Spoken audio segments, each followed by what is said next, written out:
You know, for literally thousands of years, there's been one question that has just captivated thinkers, leaders, and revolutionaries more than any other. It's a question that really gets to the core of how we all manage to live together. So how do you do it? How would you actually build a perfect society? What would it even look like? And maybe the most important question of all, who gets to be in charge? It's a huge, huge question.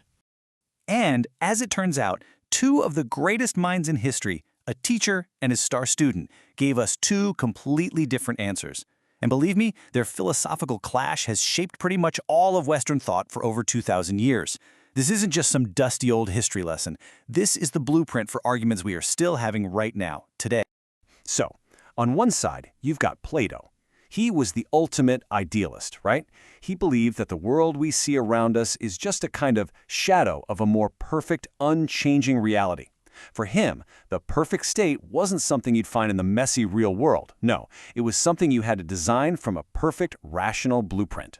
And then, on the other side, you have his most brilliant student, Aristotle, who was the ultimate pragmatist. He was convinced that to understand politics, you had to get your hands dirty. You had to study the world as it actually is. Okay, so let's start with the teacher.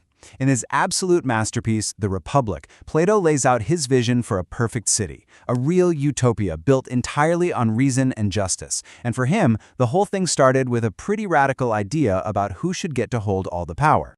And this quote, this gets right to the heart of what Plato believed. He thought that running a country isn't some popularity contest. It's a skill, a kind of deep, profound knowledge. I mean, think about it. You wouldn't let a random person perform surgery, right? So why would you let just anyone rule a city? He argued that only those with true philosophical understanding, the people who could grasp what he called the form of the good, were actually fit to govern. You see, Plato saw the state as a kind of giant reflection of the human soul. He believed our souls had three parts: reason, spirit, and appetite. So, naturally, a just state had to have three classes to match, with each one performing its natural job. At the top, you have the rulers, the philosopher kings, guided by reason. Then you have the auxiliaries, the warriors, guided by spirit. And finally, the producers, the farmers and craftsmen, guided by their appetites. For Plato, justice was simple: harmony. It's when everyone sticks to the job they were born for and doesn't try to meddle in anyone else's business. Okay, but wait. How do you get an entire society to just accept this super rigid structure? Well, Plato's solution is, let's be honest, one of the most controversial ideas in the history of politics. He called for a magnificent piece of propaganda he called the noble lie.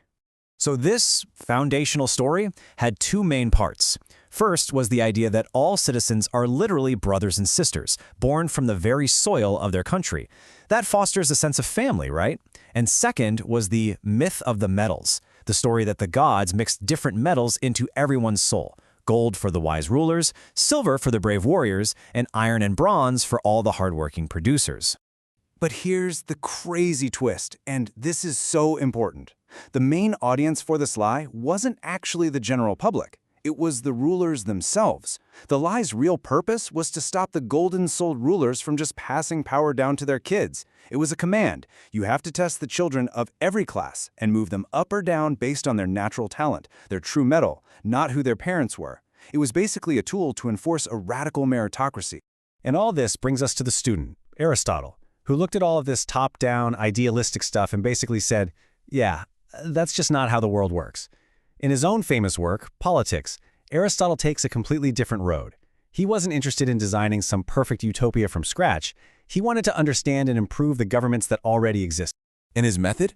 It couldn't have been more different from Plato's. Instead of just thinking about abstract ideals, Aristotle did the hard work. He and his students went out and collected and analyzed more than 160 different constitutions from actual Greek city-states. He wanted to see what really worked in the real world to create a stable, successful society. I mean, this really shows you the fundamental difference between them. Plato's approach is totally top-down. He starts with a perfect idea and tries to apply it to the world. Aristotle's is bottom-up. He builds his theories from specific, real-world examples. You could say one looks to the heavens for a blueprint, while the other looks around right here on Earth for lessons. For Aristotle, politics wasn't some special knowledge for an elite few. Nah, he believed it was a natural, essential part of being human. We're social creatures, right? And he argued that we can only reach our full potential by being active participants in the life of our community. the polis.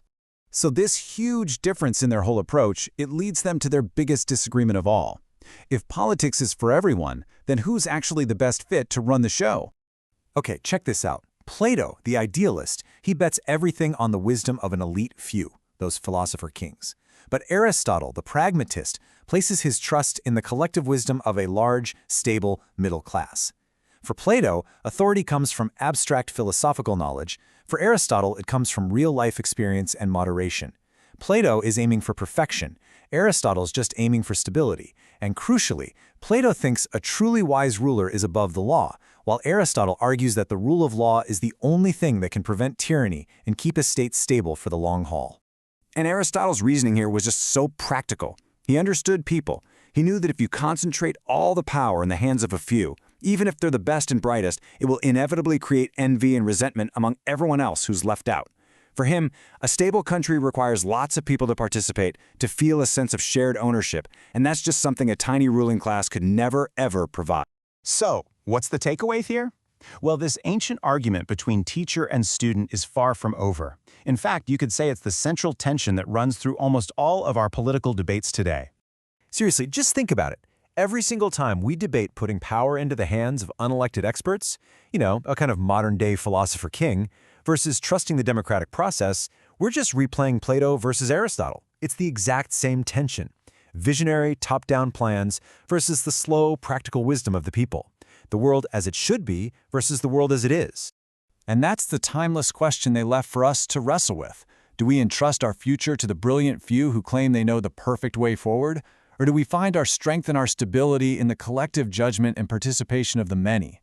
Plato and Aristotle gave us the two great competing answers, and well, we're all still trying to find the right balance.